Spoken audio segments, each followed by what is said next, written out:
Assalamu alaikum and welcome everyone to today's episode of the AhmedBassalPodcast. My guest today is a dear friend. His name is Makean Hourani, and he's one of this ummah's up-and-coming filmmakers. Welcome to the show, Brother Makean. Jazakallah khair, Ahmed. Thank you for having me on the show. It's my pleasure. How are you, Habibi? Good, Alhamdulillah. alhamdulillah. I'm well, Alhamdulillah. alhamdulillah. I'm doing great. Alhamdulillah. I don't know if you've done a few podcasts before, if you've been a guest on a few. I think I've only done one. This one or another one? Another one. Oh, well, This is the second one. The other one probably wasn't very good. So, No, it's not. So It's welcome to your first real proper, awesome podcast. Inshallah. So you and I have known each other for many years, but I want to let everybody know watching what your expertise is, what your background is. So tell us a little bit about what you do. Well, officially, I'm a videographer. Officially, but unofficially, like a spy or something, right? The thing is, I have this little thing that I say. I'm a videographer and a cinematographer and an editor, sometimes presenter,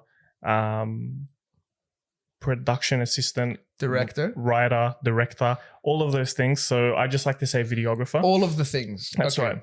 You remind me of when I was growing up. My dad used to love Clint Eastwood movies. Yes, as my dad did. And your dad as well. So as you know, Clint Eastwood in all his movies, it's like written by Clint Eastwood, produced by Clint Eastwood, directed by Clint Eastwood, Literally starring Clint Eastwood. everything. So my dad would always laugh, and he would always say, "Man, this guy wants to do everything himself. He doesn't want to give anyone else a chance." Of course. So you're one of those people. Yeah, I'm one of those. And in the time that I've known you, you've definitely have shown that you've got a passion for all things film and all things cinema and all things movie related, kind of like myself, which is why we hit it off so long. So you and I met working at OnePath Network. That's correct. At the time, I was a general manager, but you didn't study cinema and film. You No. studied something else. No, I didn't study film. I studied IT, actually. So I'll give you a little brief intro to Please. who Makean is, Yes. as interesting as he may Who is think. Makean? That's the question. I'm sorry, Freud. Thank you for having me on the podcast. Later, I'm going to show you those ink splatters. I'm Yeah. going to see what you think. Was that the Rorschach test? Yeah, the Yes, Rorschach that's test. correct. We'll diagnose everything that's wrong with you today, inshallah. Now tell me. So Yeah. you studied IT. I studied IT. I began IT at University of Technology Sydney, UTS.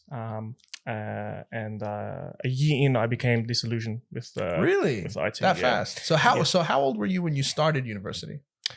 17. Okay, so by age 18, you had done it for a year. You were kind of sick of it. Okay. I was kind of sick of it. I actually became lost. Really? I just got lost in the sense that I didn't know if I wanted to do this. What would my parents think? Will I be able to get a job that pays well? And considering IT is a job that pays well, and I don't want to do IT, so what else could I do? In my 18-year-old mind, it was Right. irrational, ridiculous, and absurd. Mhm. So a year in, I became disillusioned, and I said to myself, I don't know if I want to do this. And I worked a year into a job. An IT job. It was a shipping, international shipping company that I worked in the IT department. Right. Okay. Right. And I just didn't like it. I didn't like the atmosphere and whatever. And so I was like, there's this new organization that just opened up called OnePath Network. I love the stuff that they do, and I'm very proud of what they do for the ummah, for the Muslim community. And I figured I like watching films.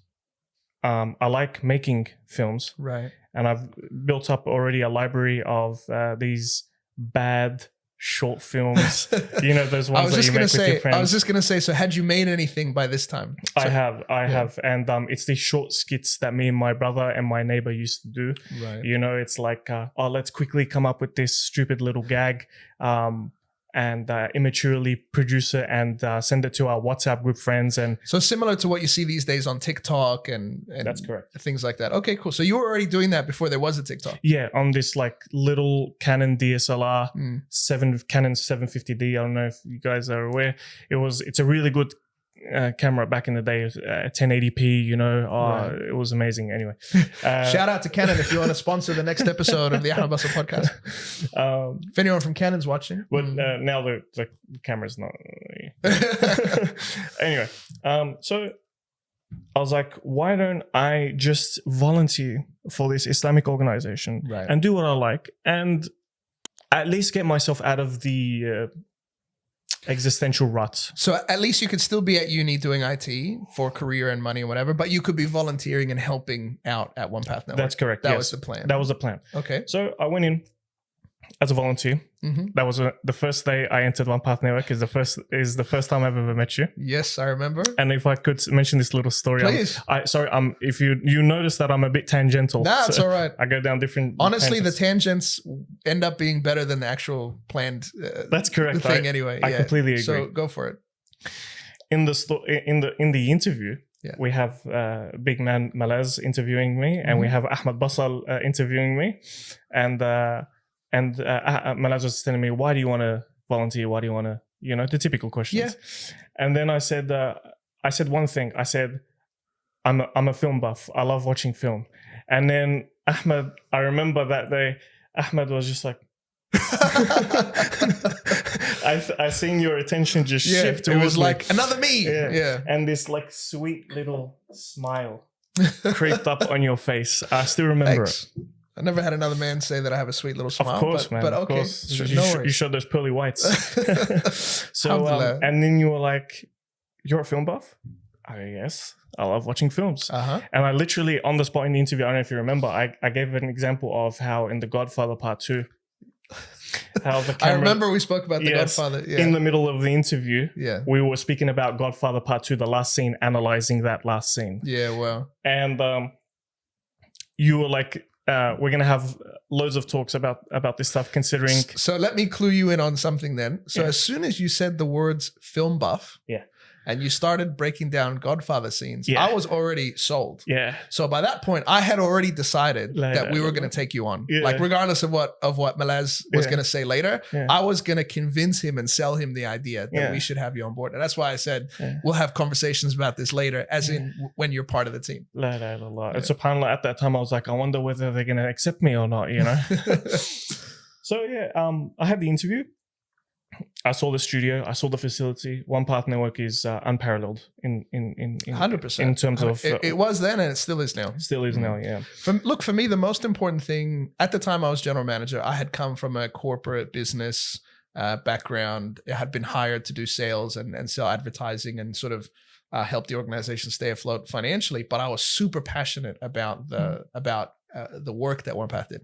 So here's something you might not know. Our paths were kind of parallel. So I had been in this corporate world. I was working in the CBD at the time on George Street. And I had I had done a couple of small volunteering things outside of the studio with OnePath. And, Malaz had interacted with me a few times. And so him and I had breakfast one day. And through this breakfast, I was just venting about how disillusioned I was with corporate life and how it's all dunya, money. And, ethics are out the window, morality is out the window, Islam is out the window. And I'm just surrounded in this un-Islamic environment. And I was just we're eating scrambled eggs. And I'm saying, I'm really sick of it.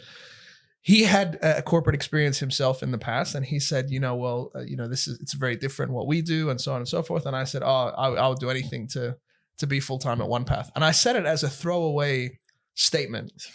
And I remember Malaz is cutting his avocado toast or something. And he just looked up and he said, well, what would it take to get you to join OnePath full-time? And there was that click where basically it was like, OnePath was like a startup at the time. We had 70,000 Facebook fans.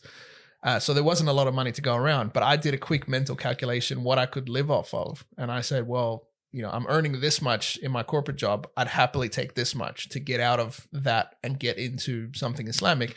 And he said, done.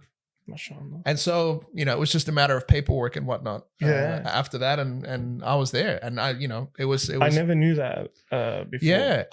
There was no intention from me to work for OnePath. It was just a great organization. I was volunteering.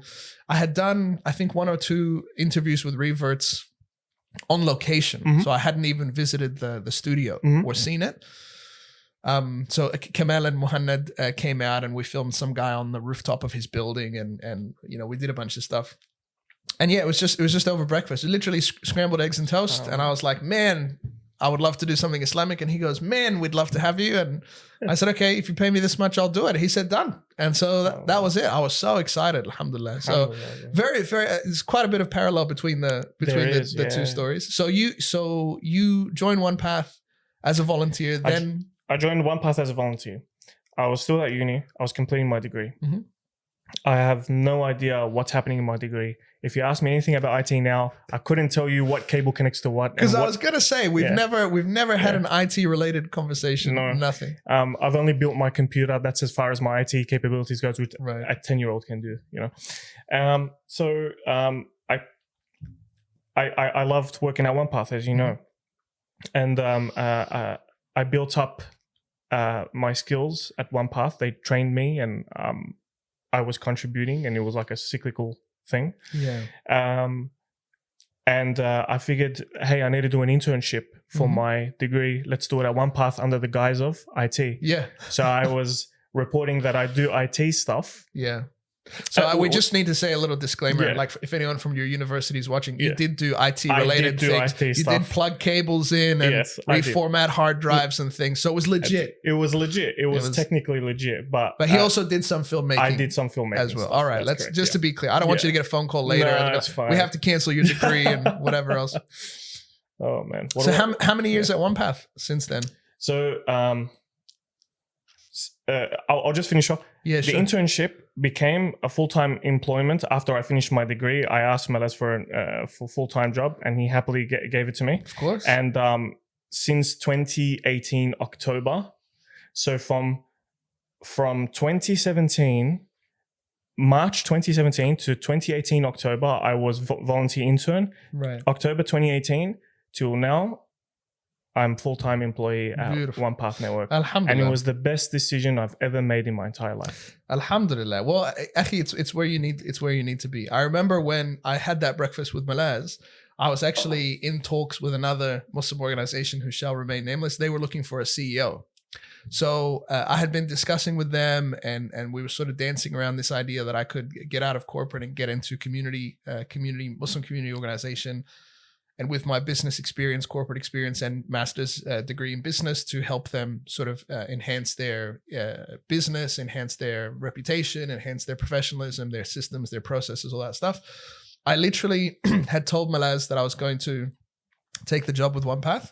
And on the day that I was scheduled to go to OnePath and sign the contract, an hour before that, I had a meeting with this other organization where they handed me the proposal to become their CEO. So I know I'm going to be at OnePath in an hour to sign the contract, and I'm sitting with them and talking about being the CEO. And I was still open to both, and I prayed istikhara about both. But just like you, my heart just gravitated to filmmaking and that whole creative process. So alhamdulillah, Allah subhanahu wa ta'ala just wrote that for both of us. SubhanAllah, like I always say this to people who are in university now. Don't make a decision based on money.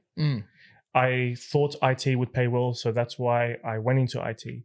But I didn't think it was good in the end. So I made a decision based on what I wanted. And Allah facilitated the way after. Alhamdulillah. And look, rewind, more than sort of 15 years, I was in a similar situation. So because of a lot of international moves, so moving from Egypt to Australia, from Australia to the United States, to the United States back to Australia, I had skipped a couple of grades in school. So it turned out that I finished year 12 at the age of 16. Oh, wow. So it wasn't because there was anything special about me. It was just because I would move halfway within a school year, and so I would jump to the next level. And my parents were happy about that because it meant that I could start uni sooner, finish uni sooner, get married sooner, and all that sort of stuff. So when I finished high school, I was 16. I had no idea what I wanted to do. I remember sitting down with my dad with the university pamphlet from the University of Adelaide, and saying to my dad, looking at my score and saying, "Dad, what should I do? Like, I have no idea what to do." And my dad was an engineer. So my dad said, "Do engineering. Engineering is classic, good." The triune. I literally opened up the Egyptian. It has to be an engineer. Engineer, lawyer, or doctor, the triune. My dad's an engineer. My mom's a doctor. So my dad said, "Do engineering." And I opened up the book and there was like 17 different kinds of engineering. Yeah. There was computer systems engineering, IT engineering, mechanical engineering, mechatronic engineering. There was all kinds of engineering. I literally had the thing open and I said, Dad, which one? Like that. And he just glanced over at this pamphlet and he said, information technology engineering, do that one. I said, okay. And that's what I signed up for. Wow. And very similar to you, within a year or two, I really realized that I hated it. I could do it, but I didn't enjoy doing it. Your heart wasn't in it. Not at all. And I wasn't, there was no passion in me about it. If I had my time again, I think if I enrolled in mechanical engineering, I would have loved that because I'm very much into cars and motorbikes and that sort of thing. But I did IT engineering. I did it for a couple of years. I hated it. I did that you might as well buy a plot of land to bury yourself and buy your own tombstone if you want to tell your Egyptian parents that you want to drop out of uni. But I told them, I don't want to do this. I can't do it. They didn't take it well, of course. And I stayed there for another year. So I did 3 years of engineering, which I don't know if I ever told you that. No. So I did 3 years of engineering. In the end, I said, look, I'm not doing this. I'm wasting my life. I'm racking up a lot of debt, student debt, for something that I don't want to do. I went into the workforce and I think my parents assumed that at that stage, I was pretty much going to be like a homeless bum for the rest of my life. Like anyone who drops out of uni, like this is definitely the black sheep of the family. Nail in the coffin. I went into the workforce and within a very short span of time, I distinguished myself in sales, became assistant manager, became manager of a retail store. And I said, I like business. I like negotiation. I like sales. I like this stuff. Let me see what education there is available in this field. So I started doing a bachelor's of business administration and then a master's in business administration and graduated in 2010. So it's a totally different road, but same sort of thing. You start doing something. You didn't know you wanted to get into sales from the get-go? Not at all. I only did sales to have a job today. Like I left engineering. And I just wanted to work to get some money. I wasn't just going to sit at home all day. So I started working, but I really enjoyed it. And the story of how I got into sales it's unbelievable. I've told this story so many times. I was working at a convenience store, like a 7-Eleven in the Adelaide city. And this place sold cigarettes. And I didn't like that it sold cigarettes. It sold some dirty magazines as well, even though the owner was Muslim. But I was uncomfortable working there because we sold these haram things. Very good. So I just made dua continuously for Allah subhanahu wa ta'ala to give me a better job. Yeah. I went to the mosque one day to pray Jummah. And after Jummah, I'm standing around talking to my friends. And there's one guy in a business suit and tie who's a stranger in Adelaide. Adelaide's very small. Everyone knows everyone. So this guy was unknown. And he was just looking right at me and me standing in a group of friends talking and laughing after Jummah. So this guy was staring at me in a really unusual way. And everybody said, dude, this guy's like staring at you. What is going on? So he just kept staring and we all were weirded out by it. After a while, he came over and introduced himself. He's a Turkish brother. He said, my name is Ergun. I've just moved here from Melbourne. I'm the state manager for such and such a company. I've been watching the way that you're speaking to your friends. And I think you've got a lot of confidence and I think you'd be great at sales. And I'm looking to build. What insight this guy must have had. So he was probably the single most talented salesperson you will ever meet in your life. He was beyond superhuman in his sales ability, negotiation ability. And he knew exactly what he was looking for. Like at that point, I had no sales experience. He just watched me speak to my friends. And he said, I've been watching the way you speak to your friends. I want you to come and work for me. Come to the shop tomorrow, 10 a.m. for an interview. I didn't even own a suit at that time. Like I was just a kid. So I just went in sort of the best clothes that I had. And I walked into the interview and he said, I would have thought you would have worn formal clothes for the interview. I said, I'm sorry, I don't have any. He said, that's okay. And so he had already made up his mind to hire me. And within a very short space of time, I was, number one sales in the state and then assistant manager and then manager. And then they built a new store and I got to manage the new store and the rest is history. So all of that, I believe 100% was from the dua that I don't want to sell something haram.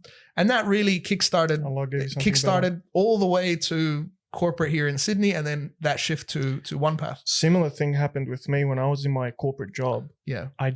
I mentioned something about didn't like the atmosphere. The atmosphere was through and through, like not just secular. It was nothing wrong with secular work job, but it was through and through like day in, day out, there was something haram happening on a daily basis. like that one thing that happened. Yeah. And my dua, similar to yours, was that give me something better where I can hold on to that tradition, that Islamic tradition. Subhanallah. Wallahi, you know. I actually feared for myself. Subhanallah. I didn't do anything haram. You know, but I saw into the I didn't see into the future, but I saw that possibly you could see where it was heading wrong, right? And I didn't want to put myself in that position. You know, man, subhanallah, funny you should say about I feared for myself. Yeah. When I moved here to Sydney and I was working in a corporate job in the city, I started taking my wedding ring off and not wearing it at work. And I'll tell you why. My wife is Aussie and she saw that I was not wearing my wedding ring and she got very upset. She said, "Why are you taking your wedding ring off?" And I said to her, "Sweetie, trust me, I'm doing this to protect myself." And she said, "What do you mean?" I said, "Listen, everyone in my line of work, they work crazy hours. They work 50, 60, 70, 80 hours a week to you know, they're responsible for bringing in $10 million a year, $20 million a year in sales target. They have to work their guts out to be able to get that number. And they don't, because the amount of work that they do, they don't see their partner at home. They don't see their spouse. They don't see their family. And probably the spouse is working a similar job as well. There's a lot of that. So they don't see each other. No. So the quality of their relationships, and I'm not saying everyone, of course, I'm just speaking generally. What you saw. The quality of the relationships are not there. So a lot of these people are always looking for a hookup. Now, if someone is single, if someone is unattached, they don't want to have a hookup with that person because that person might develop feelings for them. They might want a relationship with them. Long-term commitment. They might want commitment. And so they don't want that. They want someone else who is like them and also looking for a hookup. So they see the wedding ring and they think, this person's got someone at home, probably in a miserable relationship just like me, probably going to be okay for a hookup. And the amount of infidelity that happens, I won't say the company, but the amount of infidelity that happens is just insane. It was a very regular occurrence that two people that work together will be hooking up with each other. Eventually, he will leave his wife, she will leave her husband, and they will make their relationship permanent. But a lot of relationships started like that. A lot of relationships even started with, it was a secret affair at work, and then the lady became pregnant. And so then that put them in a position where they had to do something about it. So I would take off the wedding ring to appear to be single so that nobody would hit on me. And it's not there's nothing flattering about it. They're really just looking for a body. Like they're looking for someone who's available, and it doesn't matter what your personality is or what you look like. They're just looking for someone to get some temporary affection from. It's very sad. So I really wanted to get out of it. It was a terrible environment spiritually. Allah facilitated. Alhamdulillah for both of us. Alhamdulillah. Alhamdulillah. So we've gone on a healthy little tangent and we've ended up at infidelity somehow, but alhamdulillah. I wanted to ask you, since we're both film buffs, do you have an early memory or a first memory of being wowed by a film? Was there something that you saw where you were like, this is incredible, and you wanted to watch it 5 times, 10 times, or something that made you think, I want to do this one day? There wasn't one movie that really just like won me over. But there was, I remember I transferred schools. I went from Islamic school to a public school. How old were you? I was 16. Okay, so quite old. Okay. Yeah, I was 16. And once I moved into the new school, my friend who was a film buff, he gave me a USB. He's like, watch these movies. What are those movies? I don't know. Just watch them. Sounds very sus. That sounds very sus. Yeah, it sounds very sus. The secret USB. Yeah. Watch this. Yeah. He gave me 3 movies. He gave me Valkyrie. Okay. Tom Cruise, 2009. It's not old for me. Tom Cruise, The Prestige, Christopher Nolan, gem. And he gave me Fight Club, David Fincher, masterpiece. Yes. And I watched those 3 movies back to back to back instead of studying, which is a no-no. Kids at home, don't do that. Well, watch out, kids. And ever since then, I've just been like, give me more. It's like it's like okay. It was something which I've never been exposed to growing up with my brothers. I have 3 brothers, no sisters. I got 2 brothers, no sisters. That's correct. We only watched Fast and the Furious and these dumb popcorn action movies, and I just hated them. I just didn't like movies, and it wasn't until I watched something that was deep and spoke to something that actually was inside of us, was when I realized that, hang on a sec, film isn't just for dumb popcorn entertainment. Yeah. It actually communicates to you like a book. Right. And it reads you as much as you read it. Yeah. Sorry, it's a bit pretentious, but that's all right. So it was those movies that did it. I noticed you said David Fincher, Fight Club. That's correct. I also happen to know that your favorite movie, The Social Network, is also directed by David Fincher. Yeah. So would you say you're a David Fincher fan in general? Because he's done The Girl with the Dragon Tattoo. He's done Panic Room, Benjamin Button, Seven. David Fincher to me is the master of our generation. Not our generation, but the Gen X generation. Right. 90s on till now. He is the master. And he is my favorite director. He's your favorite director. I relate to his personality. He's very methodical, very precise. He's very famous for having up to 50 takes for one scene. So for instance, there's this one scene in Zodiac. Yep. Where Jake Gyllenhaal, the main actor, throws a book across into to the passenger seat in his car. He recorded probably 50 to 70 takes of him throwing this book across the passenger seat because he needed it to be precise. So see, I can't even imagine that level of precision. Yeah. For something like throwing a book, for delivering a line or a certain facial expression or tears at the right time, I can imagine that. But for throwing a book, I can't imagine. His philosophy is that, and it's I've carried this on through to OnePath. You need to give the actors multiple bites at the apple. When we eat an apple, we don't just have one bite and throw it away. No, let them have multiple bites of the apple so they can be satisfied. Right. And so it's like, give them more of a chance.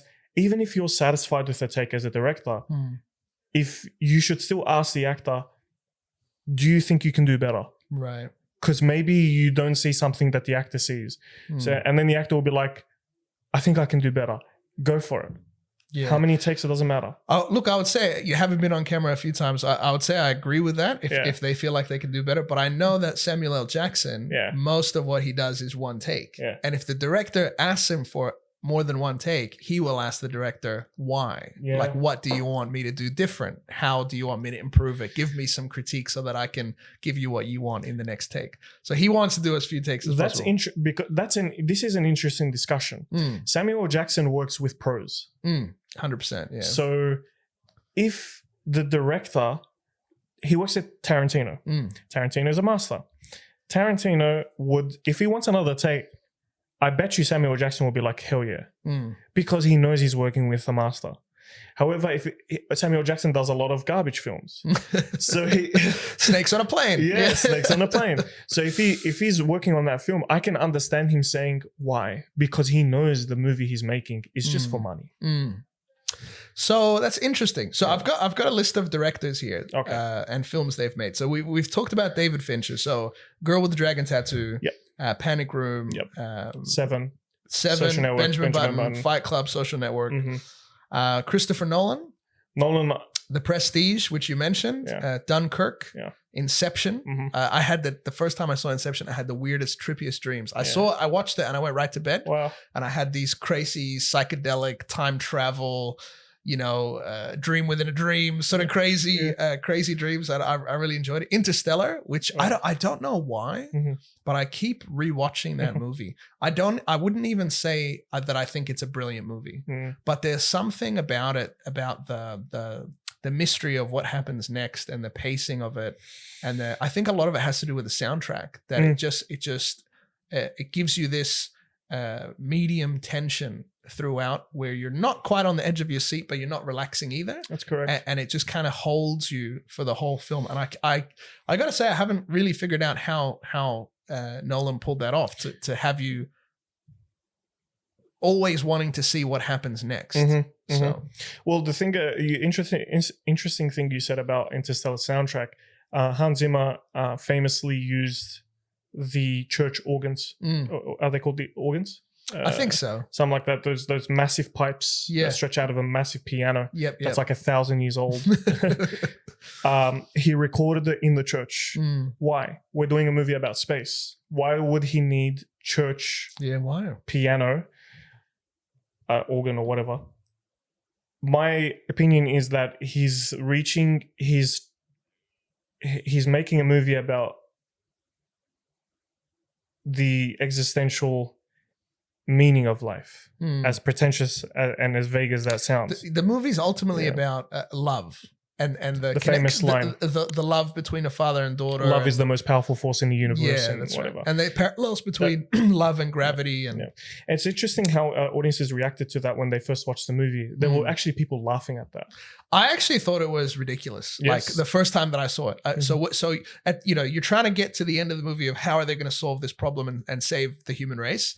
And when it got to the end, I was like, that's a very flimsy idea. But after rewatching, to base this movie around, to be honest, I don't want to just say what you want to hear. I still think it's kind of flimsy. Okay, I think it's a great movie visually, acting, storytelling, soundtrack, production value. All these things are great, but I still feel like that. The way they clinch it at the end, I still feel like it's kind of flimsy. That's interesting because I was listening to this doctor, Dr. Mohammed Ghilan. A beautiful brother. I love listening to his talks. He says he watched the movie Interstellar and he loved that line of love is the most powerful force in the universe. There's really two types of people who like it, and I think that people of the West don't really connect to that, whereas people of the East who are much more romantic and idealistic, poetic and whatnot, I think they connect to it. Do you know what I think? I think you're onto something with this, and I haven't heard that before. I think given that it's a sci-fi movie about black holes and space travel and things like that, I didn't expect it to go there. So if it was a different kind of movie, if it was a movie set in the medieval times and people fighting with swords, and the crux of the movie was that love is the most powerful force in the world, I could see that. Right? Or if it was a romantic movie, I could see that. But given that it was a sci-fi movie and it was so heavily sci-fi, like they actually, I think Nolan actually brought in Kip Thorne, one of the most renowned physicists living today. Right. Expert physicist Kip Thorne to consult on the movie and to make sure that the science was accurate. You know, the board where Jessica Chastain is drawing on the board those mathematical equations, that's all Kip Thorne's actual mathematical equations. Wow. So I didn't know that. So I know that, Matthew McConaughey's an engineer. They had physics consultants consulting on the movie. And so there was it was very heavily sci-fi. Technical. So to get from that sci-fi, that technical space to love is the solution to everything, I don't know. I didn't really feel it. Okay. It's a good segue to my next question though. So we talked about David Fincher. So besides The Social Network, I'm going to ask you another question about directors in general, but besides The Social Network, anything you love from Fincher? Fight Club? Today's episode was brought to you by IamPalestine.shop. IamPalestine.shop is a website where you can buy all kinds of Palestinian-inspired merchandise, including this Lion of Palestine hoodie, who's got hair the color of the Palestinian flag. You can also buy Palestine sling bags, beanies, baseball caps, and all kinds of other stuff. You can not only wear cool stuff, but a percentage of everything sold on the website goes towards supporting our Muslim brothers and sisters in Palestine through humanitarian aid. So it's a win-win. You get cool stuff, you get to support the Muslims in Palestine. Check out IamPalestine.shop on Instagram and on the website. Fight Club, I love. I think Fight Club is the best movie to point to the problem with men today. Yes. It's and it's quite old. Like it's 20 years old. It's almost prophetic. Yeah. Not in the sense that the religious prophetic, but prophetic in it foretold something that would eventually happen. And we generation of men raised by women. Exactly. You see the way men act in that they're very explosive, very violent. And if you look at America today, America, there's some absurd statistic that says there are more mass shootings in America this year than there are days days in the actual year. Right. So there's tangent to tangent. That's all right. The writer of Taxi Driver. Yep. Paul Schrader. Yep. He wrote Taxi Driver. And he had this interesting theory, which I think is just brilliant. And everyone accepts it as fact, really. Everyone who listens to this theory. He says, Americans are unique in one thing. Americans when they lose themselves, when insanity wins over them, when they have lost the meaning to life, when they feel lost, they like any man, they rage and they explode with violence. Historically, European Western explosive violence within men resulted in suicide and self-inflicted harm. Okay. That's why Europe today has the most suicide. Wow, I didn't know that. Americans inflict this explosive violence on everyone else. SubhanAllah. And so Fight Club really illustrated that better than Taxi Driver, in my opinion. Taxi Driver, in the last sequence, he just goes and shoots a bunch of people because he feels lost. Yep. Right? Fight Club, you must inflict harm on yourself. And then once you inflict harm on yourself, then you inflict harm on other people. Yeah. And there you find your freedom and your find your peace freedom. Throughout. And what's interesting is young men today consider this to be like their battle cry. Yeah, Fight Club, let's start a you moron. Yeah. That's not the point of Fight Club. The movie. Yeah. It's showing you the vulgarity of it, how they lose themselves to inflicting harm on themselves and then to others. It's insane. The same thing with American Psycho. I haven't seen American Psycho, but everyone knows about American Psycho at this point. American Psycho isn't to show you a Christian role Bale? model. Yeah. Yeah. I've seen that movie Insanely 100 times. violent, sick individual. Yeah. The point of American Psycho isn't to show you a role model. Yeah, that's right. But people have taken you've missed the point. You've missed the point. It really shows, to be honest, all of these movies, Fight Club and American Psycho, to me, like looking at it from an Islamic lens, is like when someone is lost and realizes that they are lost. Yeah. What do? Yeah. For you and me, life is very easy. Yeah. For you and me, if at any time we feel lost, we open the Quran. We go to the sheikh, we go to the mosque, we listen to a lecture. There is the whole Islamic ocean of knowledge, advice, wisdom from Allah subhanahu wa ta'ala himself, wisdom from Prophet Muhammad sallallahu alaihi wasallam. It's all accessible to us. So if at any time you feel a bit empty inside, you have Islam like a blanket right there. And you might have to sort of resist your own nafs to push yourself to go to that. But that's where the goodness is. It's like if you've been binging on burgers and pizza for too long and you're feeling a bit gross, you know where the health food aisle is. Yes. Like you know where it is. There's no mystery there. But I feel like all of these movies, it really makes me feel so sorry for people who don't have a connection with Allah subhanahu wa ta'ala, don't have a connection with God in their life, that when you feel lost, you really have no idea what to do with yourself. You can inflict harm on yourself. You can inflict harm on others. You can go from one to the other, like Fight Club.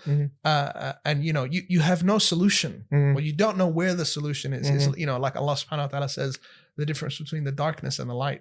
Someone wandering in darkness, they might go right for a while, they might go left for a while, they might go straight for a while. But at the end of it all, they're still lost. Yeah. But with Islam, alhamdulillah, we're never lost. SubhanAllah, that's why Allah says, I don't want to misquote any religious text here, but knowledge is regarded as light. Yeah. Light within the breath. Why? So we can see through the darkness. That's right. Yeah. That's right. Alhamdulillah. May Allah subhanahu wa ta'ala always guide us back to the truth. I want to ask you a hypothetical question. So I've got some great directors in some of the movies they made. We talked about David Fincher, Christopher Nolan, Scorsese.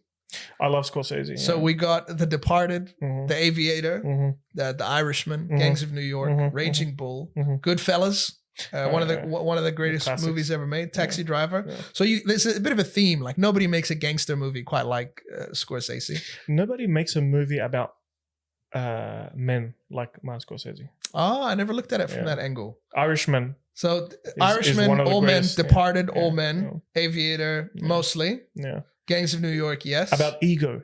Nobody makes movies about ego better than Scorsese. Well, funny enough, Scorsese is actually, he was growing up, he wanted to become a preacher, a Catholic, what do you call them? A minister. Yeah. Evangelist? I think, no. Catholic, one of them. I'm missionary, not sure. Something preacher, like that. Yeah. Minister. He was heavy in the Catholic Church. Yeah, right. And so he dealt with themes before entering cinema about the ego, about the... you know who else is... the nefs, really. Their dad was a minister, Denzel Washington. Oh wow. Okay. So Denzel never considered cinema or acting as a career. Wow.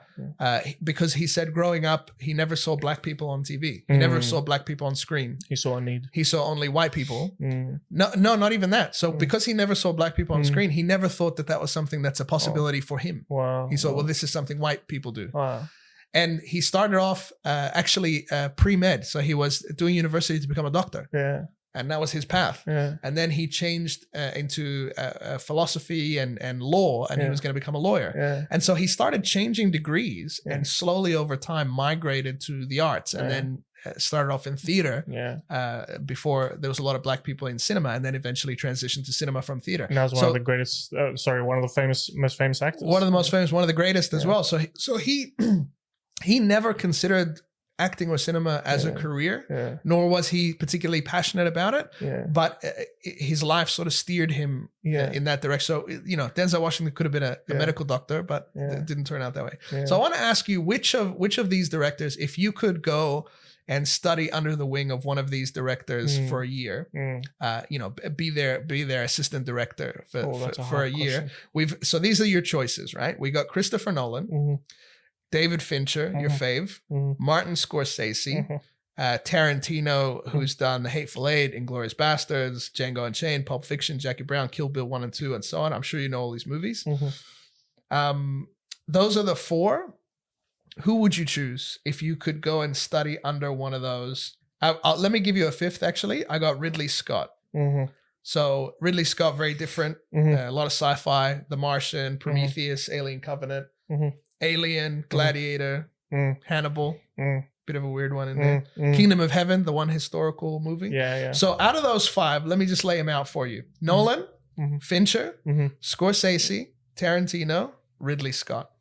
You can go study under one of them. I think I'd, as much as I love Fincher. Yes. Fincher is technical. Fincher is very... Because they each have their different strengths. They each have their different styles.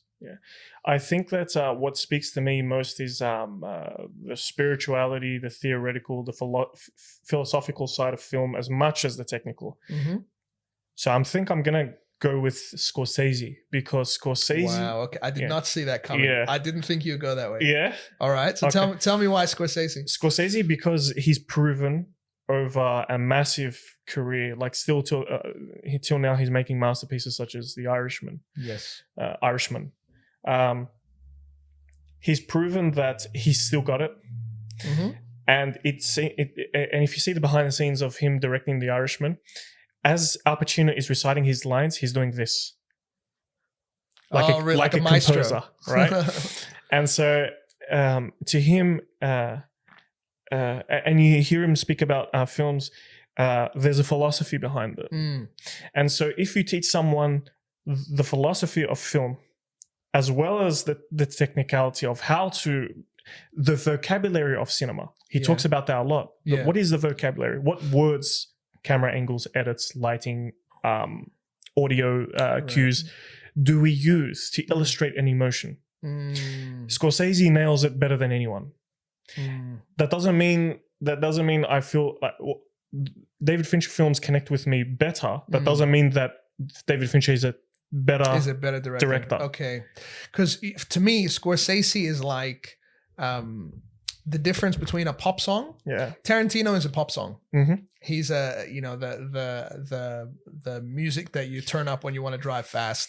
That's a good analogy. It's a hamburger. It's a great hamburger, but it's a hamburger. But I feel like Scorsese is fine dining. Scorsese is not a pop song. Scorsese is like although he has made the pop movie here and there. I feel like Scorsese is like an hour-long opera.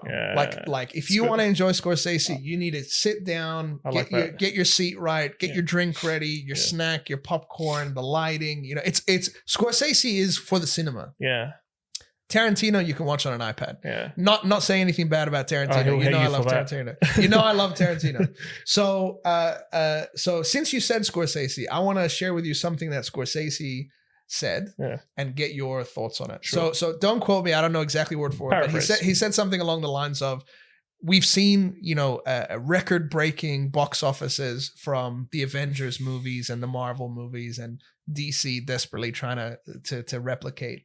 Scorsese said something derogatory about these kind of movies. He's formed his own madhab. Yeah, so he's kind of said that it's not real cinema. I think that was the word that he said. Yeah. He didn't say it's not a real movie. Yeah. He said it's not cinema. Yeah. It's not cinema. Yeah. So given the popularity of these movies and the success of these movies and the budget of these movies and the box office numbers of these movies, what's your critique of Scorsese's assertion there? Would you say that he's right on the money? Would you say that everything has its place? Where's your heart at? Contentious topic. Yeah, but go for it. But I'll battle anyone on this. go. Tell me what you think. We have furious debates about this at work, actually. Yep. I think Scorsese is dead on. Yeah, dead on. I think he's absolutely right. When we think of Marvel, when we think of the Avengers, when we think of studio films, we don't think of something that an author or author. The auteur theory was developed out of France in the New Wave in the 1960s. We don't think. What is that theory? So it's a theory that. Like a author of a book, the director is an author of a movie. Right. The auteur theory. He leaves his imprint on the movie, and it's for the. I'm doing a bad job at explaining this, but it's like an author who writes his fiction on a book, and you read in between the lines between the novel. I'd say that makes a lot of sense. Yeah. Okay, good. So an author is constructing words to make you feel something or think something. Yes. A filmmaker he's directing not just words, but also visuals and audio. So he's got the in whole order for people to read in between. Yes. He's got body language, colors, lighting. Okay. He's got a bigger palette of colors. That's correct. To play with to make you think or feel something. Yeah. Okay. So this is essentially at the heart of cinema. As with other art mediums. Right. That is completely missing from Marvel movies. Okay. I'll give you my proof. Okay. The proof is because I have a rebuttal. Okay. But go on. Here we go. Let me hear you out. Okay. So if I were to give you a good Marvel movie, which is good for me, is like in a Marvel movie is subpar. Okay. If I were to give you Captain America, Winter Soldier. Okay. The Russo brothers. Whoa. If I were to give you Winter Soldier, and if I were to give you Iron Man, actually, I'll give you a better example. Hang on a sec. I'll give you a scientific example. All right. Here we go. It's getting serious now. Yeah. I feel the temperature's rising in here. Go ahead. I'll give you Iron Man 3. Okay. Who's the director of Iron Man 3? I don't know. Shane Black. I don't know who that is. Shane Black made Lethal Weapon. Yep. He wrote Lethal Weapon. Yep. One of the best. It defined the genre. Buddy cop movies came from Shane Black. Yeah. Okay. He made what did he make? He made Nice Guys. He made one of the best writers in the industry. A true auteur. His style is amazing. The dialogue, the script. You think Tarantino's a good writer? Shane Black to me is better. Anyway. Okay. He made Iron Man 3. If I were to put Iron Man 3 and I were to put Lethal Weapon, you can tell that these aren't the same kind of movies. Yeah. But in the sense that you couldn't tell the same guy who wrote Lethal Weapon is the same guy who wrote... I would not have guessed that. So what does that tell you? It tells you that Marvel takes these directors and says, make your movie, but as long as it's our movie. You mean as long as it's in the style we want? No. As long as it's our movie through and through. Not just style, but it has to have the same message. It has to have the same lighting, for God's sake. Yeah, right. Everything is flat. Right. They don't take risks. There's no Godfather, deep contrast, shadows, nothing. Even when you're saying it's like a cookie cutter, repeat the same formula every time. It's systematic. It's factory made, whatever. Okay. Shane Black could have made something that he wanted, but he couldn't because Marvel. Because he was restricted. Yes. Okay. Marvel. He was making a movie for Marvel, not for himself. Okay. Therefore, you've eliminated the soul of cinema. So you've not allowed the author to author his art. That's correct. Okay, fair enough. So let me give you a counterpoint, because personally, I've seen all the Marvel movies, and some of them I've seen multiple times. Yeah. I consider it, as I said before, it's a burger, it's a slice of pizza. Yeah. Sometimes I feel like fine dining and a 3-course meal and entrees and appetizers and all that and caviar. Yeah. Sometimes I feel like a burger. Yeah. So that's how I see them, and I think they have their place. Yeah. However, counterpoint. I'm going to use a DC example, not a Marvel example, but same category, right? We have seen some incredible art coming out of the superhero genre. Case in point, we have 2 performances that stand out. Heath Ledger as the Joker. You knew I was going there. Heath Ledger as the Joker. Joaquin Phoenix as the Joker. Both award-winning performances. Both up there with any performance in any movie in terms of acting. Not so much directing. In terms of acting, what Heath Ledger did with that character has never been done before. And I feel silly talking about it in such a serious way when we're talking about Batman and the Joker. But he brought this villain that has always been somewhat silly and somewhat childish. He actually brought him into a deranged, terrifying light. Same with Joaquin Phoenix, taking the Joker from a silly children's character to someone who is, mentally unhinged, who's having delusions, who's depressed, suicidal, and in a world that doesn't really understand him or care about him or give him the treatment that he needs. So these 2 have really risen to the top, and they did it in the superhero genre with an utterly ridiculous character before they came along. So how do you feel that fits into what we just said? It's actually very, very easy. Tell me. Okay. If I were to put Dark Knight and The Prestige side by side, could you tell that the same person? Dark Knight is Nolan, right? Nolan, yeah. Yep. Could you tell that they're made by the same person? No. Really? To be honest, no. I was actually surprised that Nolan made The Prestige. Really? Yeah, maybe I'm an amateur. Okay. Maybe I don't have your eye, but I didn't feel like it. I could tell through and through. Dark Knight is a Nolan picture. Dark Knight was Dark Knight because it was a Nolan movie, and that's why Nolan is the man he is today, because he was able to make his own movie, and therefore the studios trusted him to make his own movie, and they'll give him $100 million to go and make Inception. Yeah, well, okay, that's for Heath Ledger. Now let's look at Joaquin Phoenix. Can you put a DC movie and hold it up to Joker and say these are the same movies? I want to say no. The only thing that comes I'll broaden your horizons. The only thing that comes close to me is what was that movie with all the B grades or superheroes that you never heard of? Suicide Squad. No, not Suicide Squad. That was full of bad guys. The one with the guy with the smiley face, the yellow smiley face. Watchmen. So the only thing that I would put sort of on the same shelf is Watchmen, which is Zack Snyder. It's Zack Snyder. Which you don't like Zack Snyder. No, I don't like Zack Snyder. I remember history, and history tells me Zack Snyder is not a good filmmaker. Well, that's so it's a fact. Yeah. It's indisputable. Okay. A bit snobbish. Zack, sorry if you're watching. Sorry, Zack Snyder. You done good with Justice League, kind of. What was I going to say? Watchmen is a Zack Snyder movie. You put that up to 300. You can see his style. It's not a DC movie. Everything. Yeah. 100%. 100%. Okay. It's very Zack Snyder through. So Joker, we can establish that Joker is I forget the director's name. The guy from The Hangover. I forgot his name. Yeah. DC. I'll take all the facts point to this. DC gave him $50 million to make a superhero movie.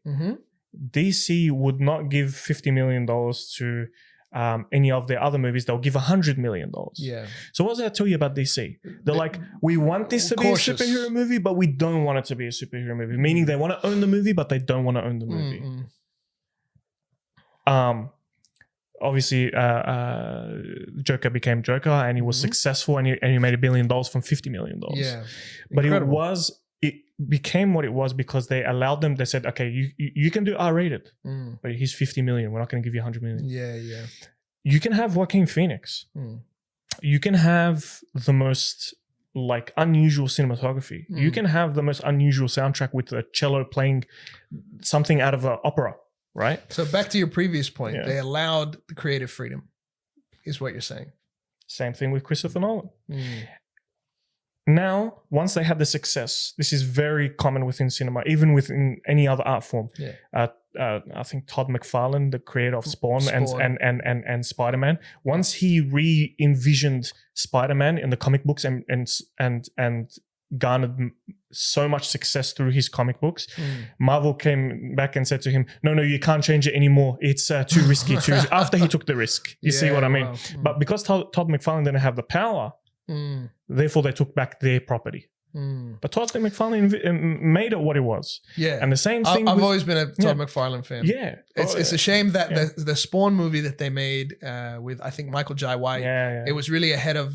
It wasn't a great movie, but it was too early for that superhero wave. I think if they made a Spawn reboot today, I think it would do very well.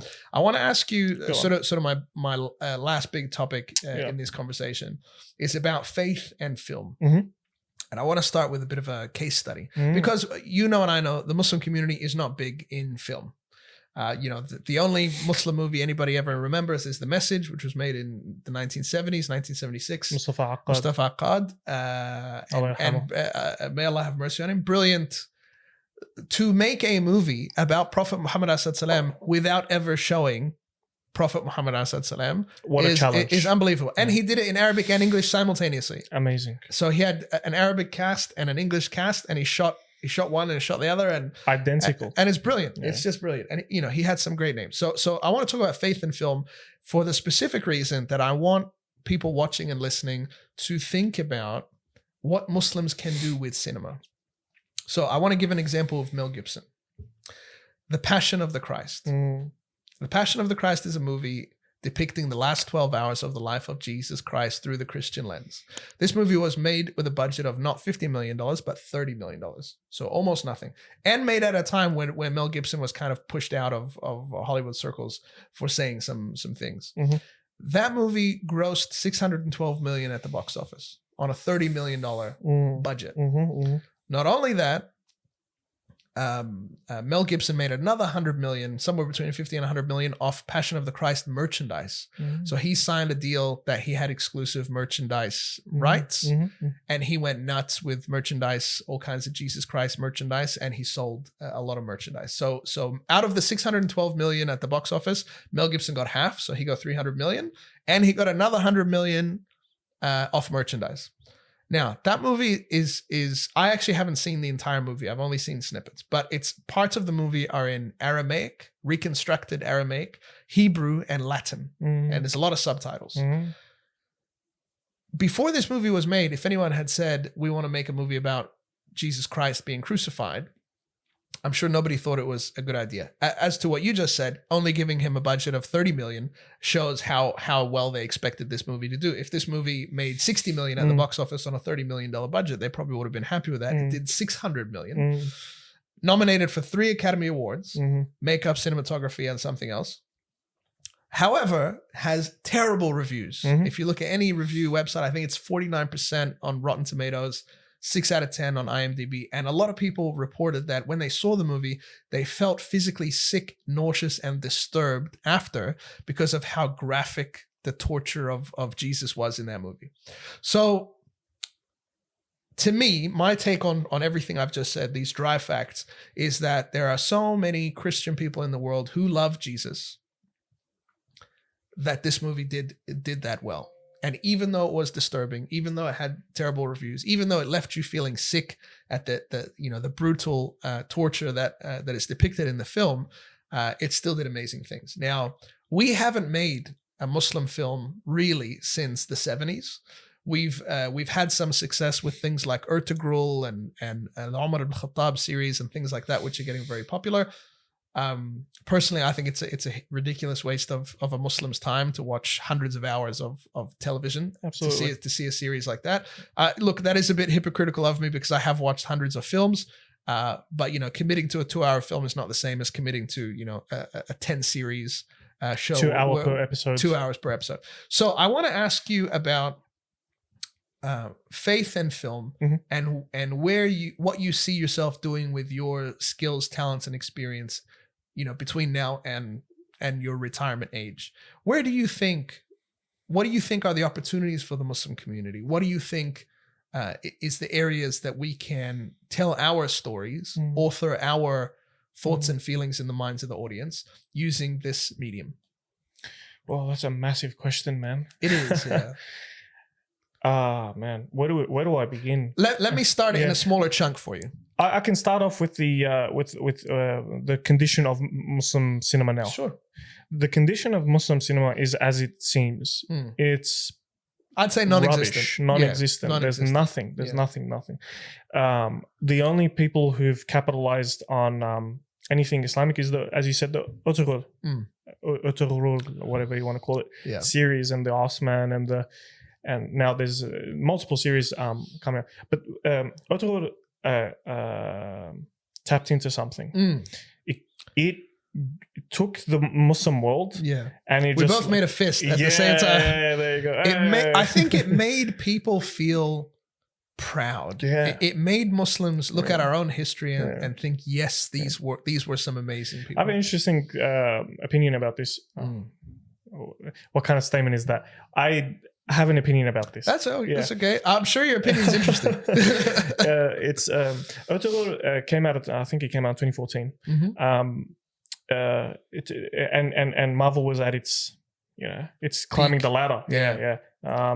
And Otorul showed the Muslim community that we can have our superheroes on screen. You know what I mean? It's the same thing. It's the reason why Marvel keeps on putting on diverse community inside their movies is to empower different communities. Right. So I felt that the Otorul series showed that you can have a Muslim hero on screen using words like jihad. Yeah, using words like conquest, inshallah, alhamdulillah. Showing Muslim cultural tradition, teaching the audience, inspiring the audience. It done more good than bad, in my opinion. I would say so. And by the way, as much as I don't like the series, a lot of non-Muslim people watched the show, and that led to them becoming Muslim. So that led to them admiring the there Muslims. Was a South American Latin president who came onto the set of Otorul. Really? Because he was a fanboy. SubhanAllah. I swear to God, you can check this video out on YouTube. Wow. I swear to God. Everyone was inspired by Otorul, and it was so successful. I mean, everywhere around the world. Yeah. So it shows that the Muslim community is hungry for stuff like this. Look, I think even when we hear Muslim talks or khutbas, we hear incredible stories. There are incredible stories of companions, of people that the generation that follow, the tabi'een, people before Prophet Muhammad sallallahu time. And one thing that always in our new Muslim classes, we always say we have the best stories because all our stories are true. Yeah. There's a lot of stories that, King Arthur and the sword in the stone, this is all nonsense. But our stories are true. So these people, they existed. They really did these heroic things. They really did these, uber respectable things. They really had this unshakable integrity. They really embodied all of these things, even though it sounds supernatural. So I think there's a lot of room for Muslim hero stories. I remember when I was young, there was quite a few Muslim sheikhs who were giving public talks back in the days of everyone burning everyone a CD and collecting a pile of CDs from the table at the mosque after Jummah. There was a series called Heroes of Islam, and there were a lot of other similar series as well, where it was basically sharing with the whole generation of Muslim youth, who are our superheroes? Who can you point to? And there was a lecture on Salah ad-Din, and there was a lecture on Muhammad Fatih, and they just plucked these figures from history and said, these are our heroes. These are the people that should be on the bedroom poster, so to speak. And I think there's a couple of things that's going to happen if we don't tell those stories. Number one, you'll have a whole generation of Muslim youth who their hero is Captain America and Batman and Superman, and they won't know of any real Muslim heroes. Number two, they will think a superhero is a fairy tale. A superhero is something that's made up, and in the real world, it's a dog-eat-dog world, and there's no real superheroes. And this behavior is idealistic behavior that only exists in comic books and Marvel and DC movies. But telling our stories of the prophets, the companions, the Muslim figures, even as recently as Hassan al-Banna, telling those stories and using our Muslim creative talent, I think is gonna inspire a whole generation of people and connect them to that history. Because if we lose that history, we're gonna lose a lot. You said so many things in that statement that I'm just like, yes, thank you for mentioning. Because number one, you said telling our stories. If we do not tell our stories, who's going to tell them for us? Exactly. Some person who will misconstrue Kingdom of Heaven. Shouldn't we have made that movie? Yeah, 100%. Making the protagonist was in real life. If you study history, he was awful. Yeah. Are you kidding me? The movie should have been about Salah ad-Din. That's right. Should have been called Salah ad-Din. That's your protagonist. Kingdom of Heaven should have been about Salah ad-Din, his trouble with his own Muslim community, dealing with the issues. We don't want black and white heroes as well. Yeah. We want morally questionable heroes facing morally questionable actions. Salah ad-Din done some things in history. People don't read up on this. Do you know he gave bay'ah to the Fatimid Caliphate at one point? No, I didn't know. People on the surface will be like, what? How? Well, if you actually look into Salah ad-Din's whole history, there was a political maneuver. There was some chess pieces moving on the chessboard. Yeah.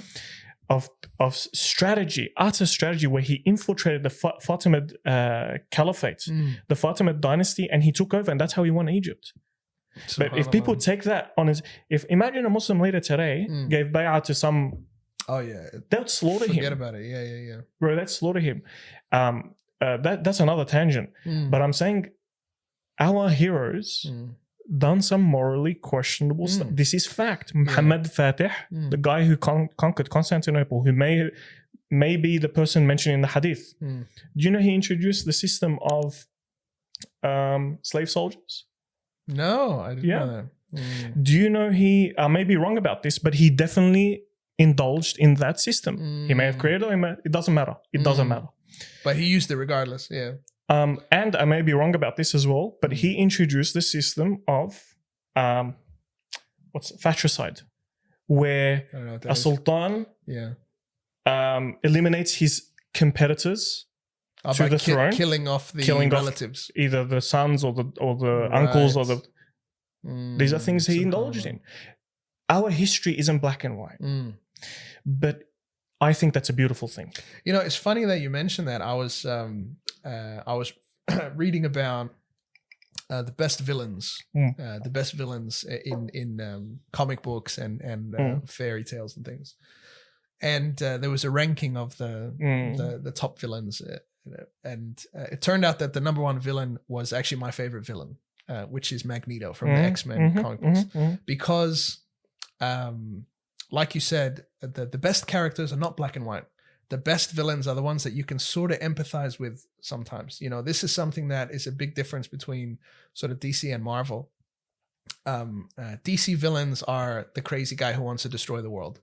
And there's no depth to them. And you know, their motives are very selfish and that's it. Magneto's very different in that he sees that... A Holocaust survivor. Who saw his people Holocaust survivor, saw his people eradicated, tortured, experimented on, etc., etc. Now sees that the same thing is going to happen to the mutants, and his solution is to fight. A fight in what is in his mind a noble cause, and it might be a noble cause. His solution is genocide. Well, his solution is never again. His solution is to put mutants in such a position. But where did he learn that from? Yeah, from that. He's in X-Men First Class. I am Frankenstein's monster. Yeah. the Nazis created Magneto. Magneto is enacting what the Nazis taught him. So that's what's great about Magneto, is that you can empathize with him. You can empathize when mutants are getting experimented on. I know we're drifting very far away from Islam now, but when you see your people suffer and your solution is to fight back, that's a noble cause. So when your people are the victims of injustice, and they want to resist that injustice, like so many people in the world today, literally today, as a result of recent news, they are oppressed, they are brutalized, they are murdered without mercy or compassion, and their solution is to resist. And you have to identify with and support the person resisting oppression. At the end of the day, that's what Luke Skywalker and the Rebel Alliance is. The word rebel is not far from from the concept of resistance. You have a authoritarian, totalitarian, brutal, iron fist sort of regime, and you want to fight back so that people can have their freedoms and their rights, and that's something that everyone should support. So that's what makes Magneto such a complex character, in that he's not a psycho who just wants to hurt people. He actually wants justice, but he sees justice coming from armed resistance, whereas Charles Xavier, he sees justice coming from peace and harmony and coexistence. Two philosophies going head to head. Yeah, that's right. And really, in the real world, now taking those two philosophies into the real world, sometimes the right thing to do is to resist oppression with force. Sometimes the right thing to do is to build bridges and communicate and have a group hug. Sometimes they both have their place depending on the circumstances. So it's just that's why they're friends, because really their core motive is the same. It's the betterment of the establishment of justice is what they both want. One sees that the only solution is to fight. The other one says that no, the solution is to peace, love, and butterflies. So Umar ibn Khattab, when he resisted Islam, it was not out of anything but justice. That's right. To him, it's like, no, this what are you guys doing? This is justice. This is tradition. Islam is causing a problem. Yeah, families are splitting apart. Let's solve the problem. Yeah, but after seeing the truth, he leaned into it. He just leaned into what he is. This is something that I think our community really needs to understand, is that someone who stands up for what they believe at all costs, that person, if they are ever convinced that Islam is the truth, they will be the most staunch ally and the most staunch defender of Islam. Because what has happened in several cases in the world, that guy in Norway, that he was he tried far right Norway, even people like Andrew Tate, Islamophobic leader. So people that when they have a belief, they fight tooth and nail for that belief. These are the people that, if Allah subhanahu wa ta'ala opens their heart to Islam, they will fight tooth and nail for Islam. And this is, something really, I was actually thinking about this the other day. Prophet Muhammad ﷺ, he made dua at a time when Islam was very weak and small in the pre-Hijrah period. And he asked Allah subhanahu wa ta'ala to make one of the two Umars embrace Islam. Now, who were the two Umars, right? So you've got Umar ibn Khattab and Amr ibn Hisham, aka Abu Jahl. Now, they were both horrific enemies of Islam. Now, just pause there for a second before we go any further. So Prophet Muhammad ﷺ could have asked for any kind, generous, strong, wealthy person to become a Muslim. He could have asked for someone neutral. He could have asked for the king of Persia to become Muslim. But he asked for these. But he asked, and the two choices that he asked Allah subhanahu wa ta'ala to give him one or the other were both people who were brutal enemies of Islam. They tortured Muslims, they beat Muslims, they even killed Muslims. Why is that? Why didn't the Prophet say, oh Allah, please give me the king of Persia. Please give me the emperor of Rome. Please give me this rich and powerful tribal leader who lives in such and such a place who's never heard of Islam. He could have done any of that. He could have had a neutral person, a more powerful person, but he chose those two people because those two people, wallah. So now that's all fact. I'm going to get into my opinion now. So those two people he observed, wallahu alam, that when they believe in something, they will go their hardest to see that come to life. So they believed Islam was the problem. And they exerted effort, energy, money, time, effort into destroying Islam. So we need to stop connecting to this person is an enemy of Islam, therefore let's cancel them forever. Let's hate them forever. If that person is sincere in that they believe Islam is evil sincerely and they want to stop Islam, If Allah subhanahu wa ta'ala just opens their heart to the point where they no longer believe that Islam is evil, in fact, they believe Islam is the truth, guess what? That same energy that was expended to stop Islam is going to be expended to further expand Islam. And that's why, we can't, whatever people have done in their pre-Islamic days, if someone says the Shahada, we have to take it exactly as that. No emotion. Accept them, welcome them. If anything, when Umar ibn Khattab, you know the story, he was stomping his way over to kill Prophet Muhammad ﷺ, and he accepted Islam.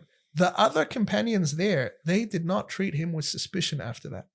They did not question him after that. They didn't say, well, let's see what he does in a year. Let's see what he does in 2 years. Let's wait and see, and then we will assess whether or not we accept him. They made such a loud takbir, and they yelled Allahu Akbar, that they were in Dar al-Arqam meeting in secret. They yelled Allahu Akbar so loud that everyone said, we better all go home now because people are going to come and see what the fuss is about. And everybody went home. So they were celebrating. They were celebrating the fact that Umar had become Muslim. So to bring it around circle to the Umar series, back to the question, that's what made Umar radiallahu an a compelling character. Yeah. You Yes. know? Subhanallah. And what a character. Yeah. And the series, you couldn't write, you couldn't imagine and create a more complex and interesting character than Umar ibn Khattab before Islam or after Islam. No, and that's why that's like these characters, there is a need to bring them on screen. There's one thing, as you said, the Sheikh, to talk about it in lectures, but we need them visualized. We need them, and also, like, it's not just a matter of inspire. Like, this is probably an unpopular opinion, but if the West and even the Chinese now can launch propaganda missions, why can't we? I mean, we're equal rights according to the United Nations and whatever, and humanitarian laws. Why can't we do our own propaganda? And there's nothing wrong with propaganda. Obviously, a healthy halal propaganda. Of Before course. you comment. Halal propaganda, meaning distributing our ideas in a favorable way. Or in a way, da'wah. Yeah, da'wah. Well, da'wah is propagation. Yes, propagation. There you go. Nice little. Nice say. What's interesting about the Nazi regime is that careful now. No. It's and cut. It's interesting about the Nazi regime is one of the ways of propagating their hate is that Hitler, when he first came into power, in every household he gave a free radio. Why did he do that? Is because that he can tap in. His voice can be everywhere in every household. And so using that hateful analogy, I think a lot of empires and states have used that. The Americans use their television, now internet. The Chinese Communist Party use their Orwellian level propaganda. 100%. Everyone has their thing. Well, look, the thing is, it's about communication. So call it propaganda, call it dawah, call it marketing, whatever you want to call it. You want your message to reach people. If you don't have the medium, you're not going to get anywhere, hence the radios. But now the medium is everywhere. The medium is in your pocket and my pocket. So now if we don't have the what we call in marketing the assets, so the images, the videos, to push through that media and reach people, you're missing out on a huge opportunity. So, and just the fact that people watch Ertugrul and embrace Islam, people used to watch that movie, The Message, in cinemas in the 1970s. I wasn't alive at the time, but I heard there was people coming out of the cinemas in droves saying the Shahada. Because after what they just saw, that's it. This is it. This is what I need to do is to become a Muslim. So definitely there's room for us to expand and to grow. Akhi, I actually had 4 or 5 other big topics I wanted to go into with you, but we've run out of time. It felt like we've only been talking for 10 minutes, but we've been here over an hour. Wallahi, I want to thank you so much for joining us on the show today. I hope you had a good time. May Allah reward you. I had an amazing time, mashallah. I actually feel like now, since we've had this conversation, I've got 6 or 7 other points I want to make to you off camera, inshallah, but maybe you can join us again and be a guest on a future episode, inshallah. I would love to, inshallah. Inshallah. I hope people watching at home have thought about, considered their own, if they have any passion, if they have any will to get into the creative fields, to tell halal Muslim stories in a halal way. that they're inspired to do that. Alhamdulillah, may Allah subhanahu wa ta'ala bless you and the whole OnePath team for showing us that we can do halal storytelling, we can do halal cinema, and we can do our own thing, inshallah. May Allah reward you for giving me this opportunity. Thank you so much, Akhi. Jazakallah khairan. Inshallah, we'll see you on the next episode. Inshallah, on the Ahmed Bassal podcast. On the Ahmed Bassal podcast. If you haven't already, make sure you subscribe, and we'll see you next time. Assalamu alaikum. Salam.